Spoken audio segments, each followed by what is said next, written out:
আসসালামু আলাইকুম রহমতুল্লাহি ওয়া বারাকাতুহু। এটা একটা সতর্কবার্তা ভিডিও, সবাই না টেনে মনোযোগ সহকারে দেখেন।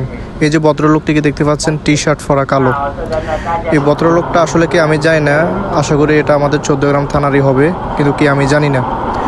এই ভদ্রলোকটার পিছনে আরও একটা পরিচয় আছে, উনি হচ্ছে একটা চোর। উনি এই যে ক্যাশে টাকা দিল, এখানে খাওয়ার খাইছে, খাওয়ার পর উনি ক্যাশে টাকা দিল।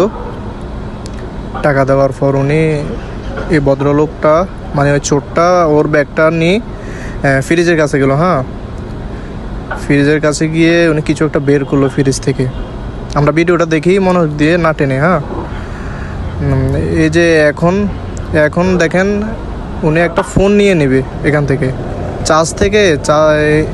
এই যে একটা ফোন নিয়ে গেল, এই ফোনটা উনি চুরি করলো এখান থেকে। এই ফোনটা কিন্তু ওনার না, এই ফোনটা হচ্ছে একটা গাড়ির স্টাফের। উনি একটু বসছিল এখানে, মোবাইলটা চার্জ দিয়ে ওনার ফোনটা, এই ভদ্রলোকটা চোরটা ওর ফোনটা নিয়ে চলে গেল। এখন যখন যার ফোন, ওই মালিক যখন আসলো, ওর ফোনটা আসলে এখানে নাই। ওই ফোনটা চুরি হয়ে গেল। ওর ফোনটার দাম ছিল 27,000 টাকা, কাভারের পিছনে আরও ছিল 6,000 টাকা, মোট 33,000 টাকা সেকেন্ডের মাধ্যমে লুট করে নিল ওই চোরটা। আসলে আমি সবার দৃষ্টি আকর্ষণ করছি, হাইওয়ে সাইডের যতগুলো দোকানপাট আছে সকল ব্যবসায়ীদের দৃষ্টি আকর্ষণ করছি, এই চোরটাকে ভালোভাবে দেখে নিন। আমি সকলের দৃষ্টি আকর্ষণ করছি। মোবাইলটা নিয়ে চলে গেল ছেলেটার। এটা হলো আমাদের চৌদ্দগ্রাম বাতিশা বাইপাস হোটেল।